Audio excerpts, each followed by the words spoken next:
I am man-child.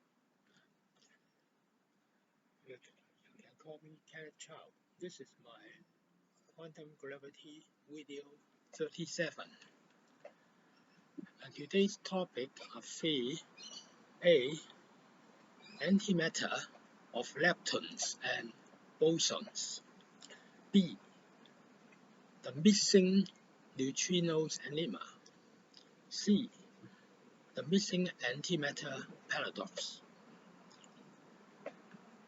For A, I start with A first. The antimatters of leptons and bosons, and I have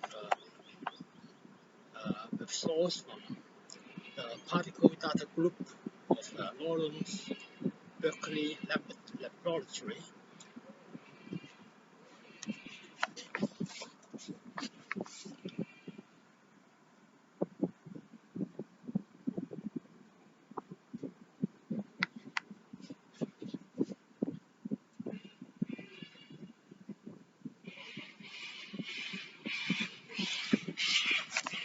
The first three are electron, neutrino, muon neutrino, and tau neutrino.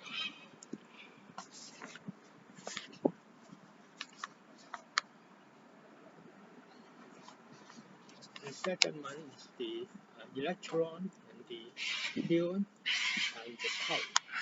And the last one is the W boson, and the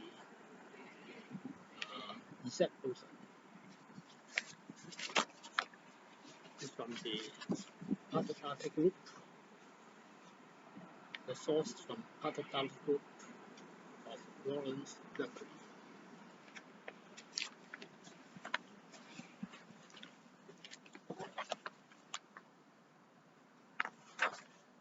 And then I quickly come to topic B.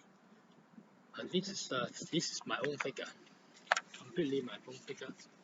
The following figure, not to scale, it shows the synoptic relative positions between the free neutrinos and the antineutrinos and the lepton they respectively relate to within the hydrogen atom.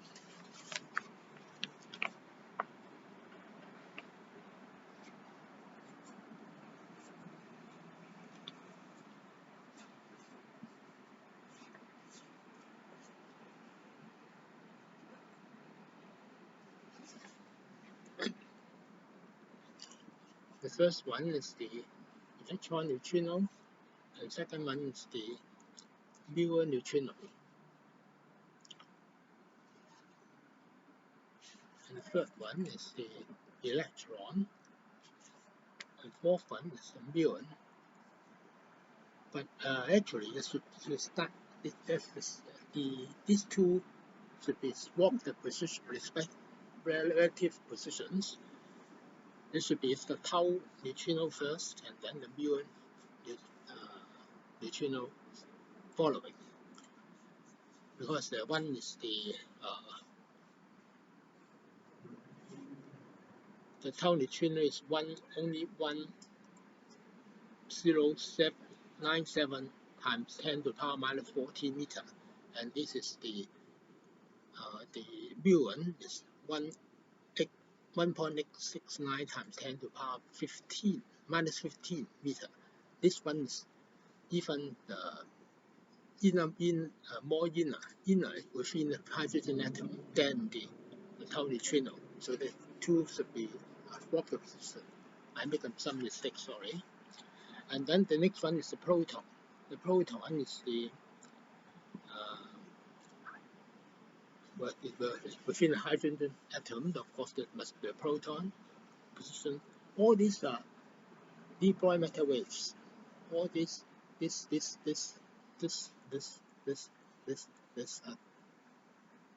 these are de Broglie matter waves. And the last one, the most massive one, and the innermost one is the tau particle. It is situated at 1.106 times 10 to the power minus 16 meter. This is all referred to the Compton radius. It's the biggest. People usually say they use the Compton wavelength, but it's more convenient to use the Compton radius because mostly all the my Planck black hole equation are related to Compton radius, not to the wavelength, which of course the relationship is Compton wavelength is equal to 2 pi Compton radius. And then of course this is a hydrogen within the position within hydrogen atoms. So at the center of the hydrogen atom, of course, you have the Planck black hole. Is my theory, my Planck black hole theory. Have a Planck black hole which is of Planck mass and Planck length radius. 1.1616 times 10 to the power minus 35 meter. The important thing to notice in this figure is that, except that the first one, the electron neutrino, is within the ultraviolet range, all the other muon neutrino, the electron, the muon, the tau neutrino, proton, and tau, all these are within the gamma range, gamma spectrum, gamma ray spectrum. So now I quickly turn to the second part of topic B. The tau neutrino,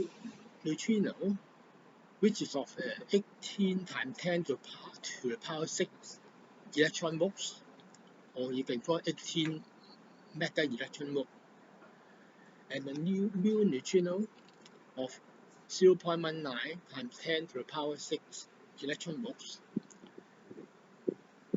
The two neutrinos oscillate to the electron neutrino,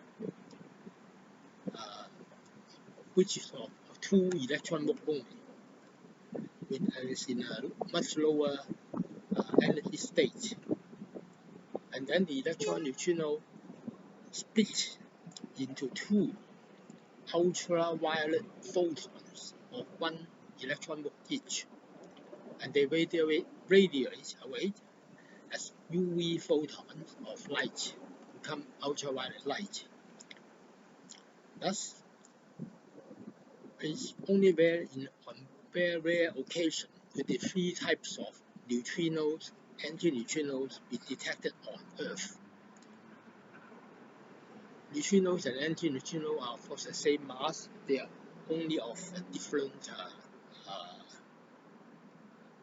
Actually, they have no difference because neutrinos are of zero charge, so they have no difference.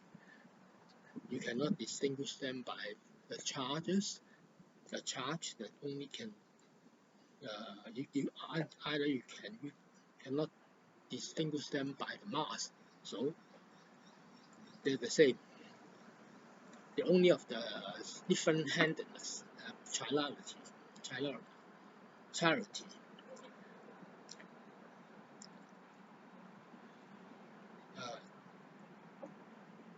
The only occasion they can be detected on Earth is in the coronal mass ejection events when photons, electrons, and other bits of the surface of the Sun were ejected from the Sun to the Earth and escaped the Earth's protective magnetic field,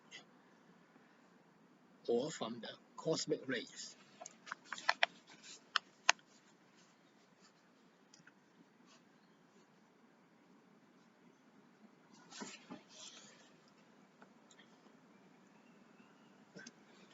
About cosmic rays, in the two beams, the cosmic ray mainly come from the black holes. In the cosmos, in the two beams funnel outwards from a black hole, the electrons barreling along the beams, if they're moving fast enough, can spit out gamma rays, including muon, neutrinos, as waves of gamma radiation. That's gamma ray radiation. Or if they're extremely fast, the electron will crash into photons and produce gamma rays. The source is from Astrophysical, the book 2018 by Julian Scudder on page 244 to 245.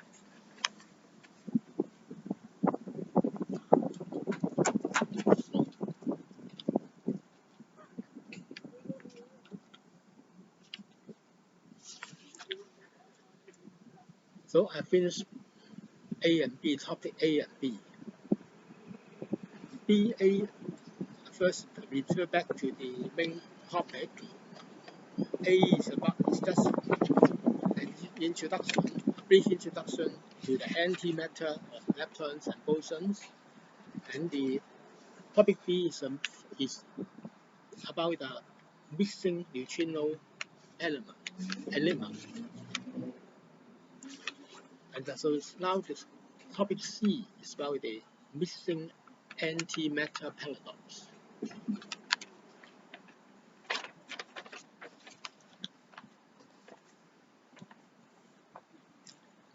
In this section, I only raise an alternative explanation, which appears to me to be a plausible explanation of the missing antimatter paradox.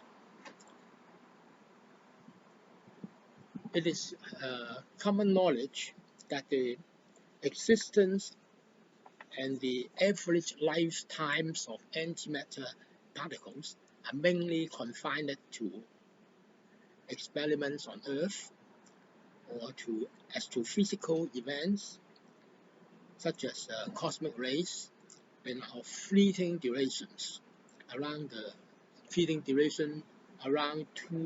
1 millionth of a second or less.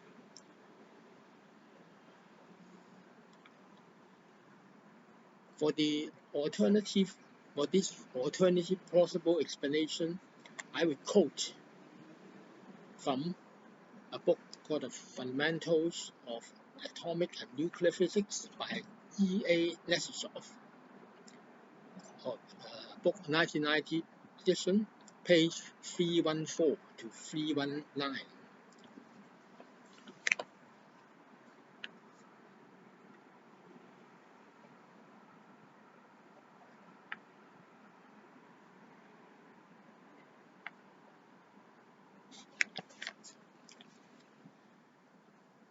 Firstly, I read out of the quotes. the scattering of light by an atom. From the quantum mechanical point of view, scattering consists in the absorption of a primary photon of frequency gamma by an atom and simultaneous emission of a secondary photon of frequency gamma pi.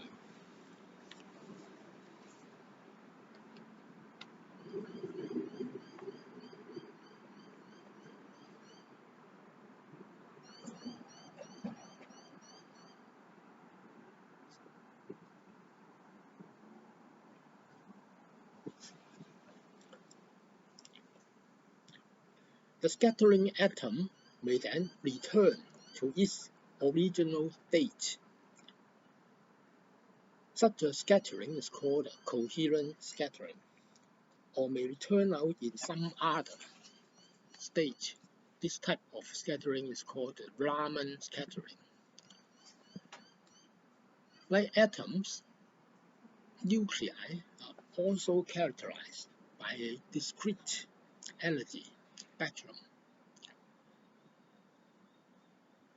A radiative transition between nuclear levels results in the appearance of short-wave electromagnetic radiation called gamma radiation.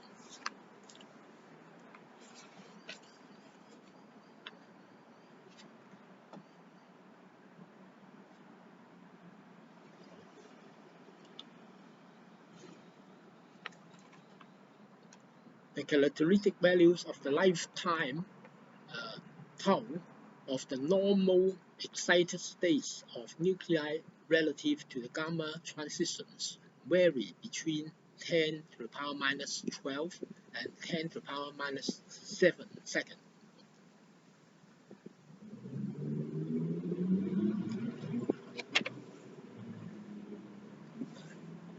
Now, I've come to this point, I've referred back to the first figure.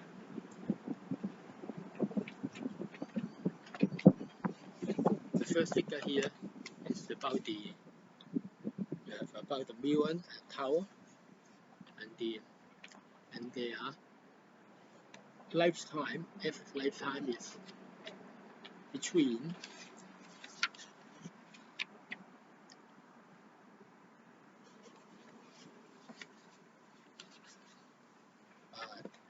2.2 times 10 to the power minus 6 and 2.9 times 10 to the power minus 13. So it's really very around this what I call read out here. It is the average lifetime is roughly the same.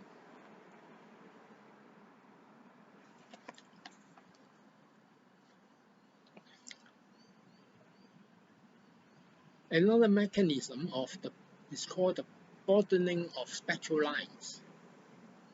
That's called the Doppler broadening. On account of the Doppler effect, the emission and absorption lines of nuclei partially overlap, and it becomes possible for a part of the gamma quanta corresponding to the Wing's distribution to be absorbed resonantly. Figure 414 shows the position of the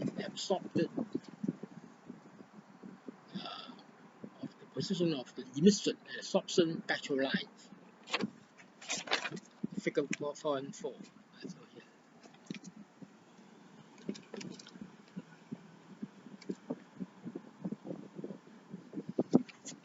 Here, the delta ENM here, here determines the transition energy, and R here is the mean energy of nuclear recoil. Nuclear recoil. Let's say when the atom or the nuclei scatters this gamma quanta, then they will have a recoil.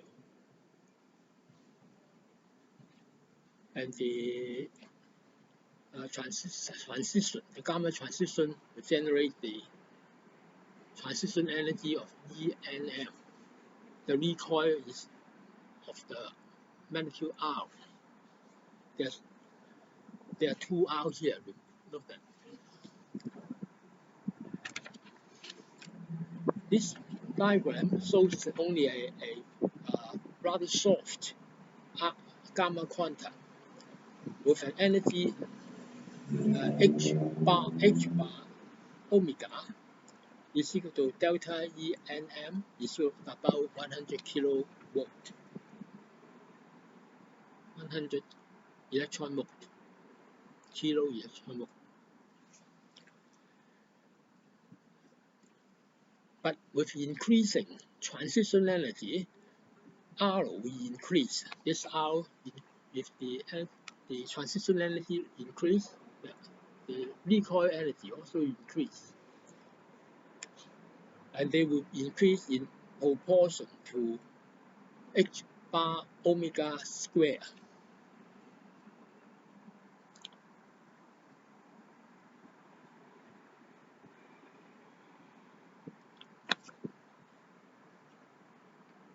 And the line width here is between the two R's will increase will be proportional to the line width will be proportional to h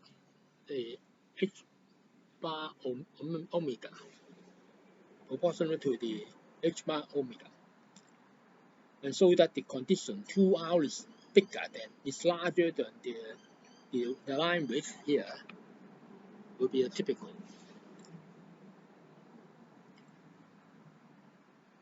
Obviously, as if a solid as a whole experiences a recoil, the shift in the energy of the emitted gamma quanta is practically equal to 0. What do I mean here? Mostly in the scattering experiments, for example, in the Large Hadron Collider, there will be the target atoms or nuclei will be on a fixed metal plate or something like that, a metal target. So if that is the metal target, then it will be the shift when the scattering of gamma quanta by the nuclei occurs. Then if the will not the target is as a whole will not shift, it's because the solid target will be macroscopically large, and will have a large mass, so it will not practically move at all, not vibrate at all. For such an elastic process, it does not change the internal state of the crystal, the spectral distribution of the intensity of the gamma quanta emission and absorption will contain undisplaced lines. That means they will not move. The line will not move. As in figure 416. This is figure 416. With a sharp peak of the spectral lines, which will not move, undisplaced. This one is for the gamma emission. This one is the gamma absorption.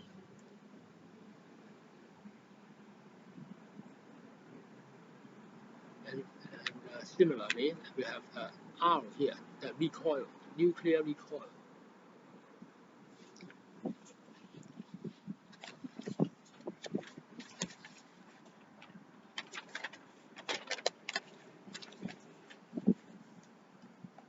This line, the figure in the figure 416 I've just shown, will be they are arranged over a broad and relatively low background formed by gamma quanta. In principle, these undisplaced lines are always present. This is important to note this point. We must simply consider the intensity, or in other words, the relative probability of phoninous emission or absorption of gamma quanta. Phonon means vibration energy of in the scattering. End of quote. Finished quoting. This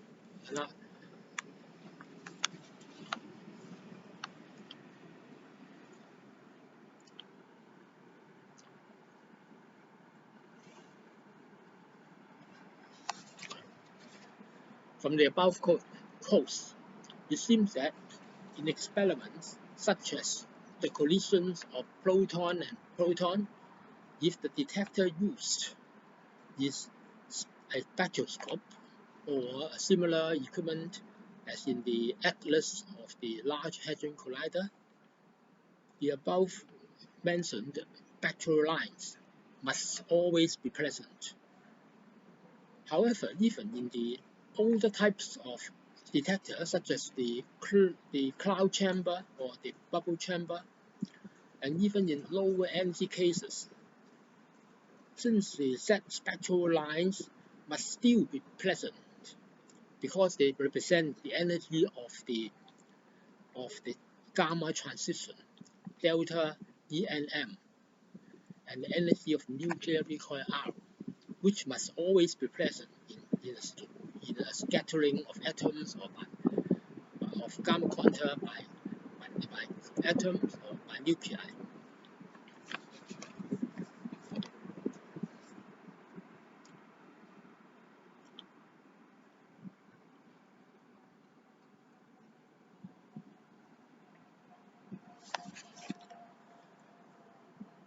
Thus, there is a possibility, thus now is my own alternative plausible explanation, that the trail seen in the water vapor in the cloud chamber, or the paths of the bubbles of gas in the liquid hydrogen in the bubble chamber case, would have been interpreted as antiparticles, positrons, antiprotons, anti-neutrinos, etc., were in fact the spectral lines of gamma emission and gamma absorption, or their emergent forms in the cloud chamber or bubble chamber, and that the antiparticles detected in the cosmic rays reaching Earth were similarly interpreted as such from the spectral lines of the gamma emission and gamma absorption caused by the high energy scattering of atoms and or nuclei. And this might explain why, apart from appearing in scattering of atoms by atoms or nuclei experiments, or in cosmic rays reaching Earth, antimatter are nowhere to be found. This is my possible explanation for this.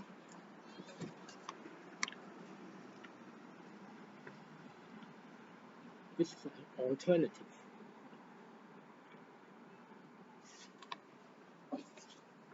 So this finishes my today's topic of ABC, or all three ABC.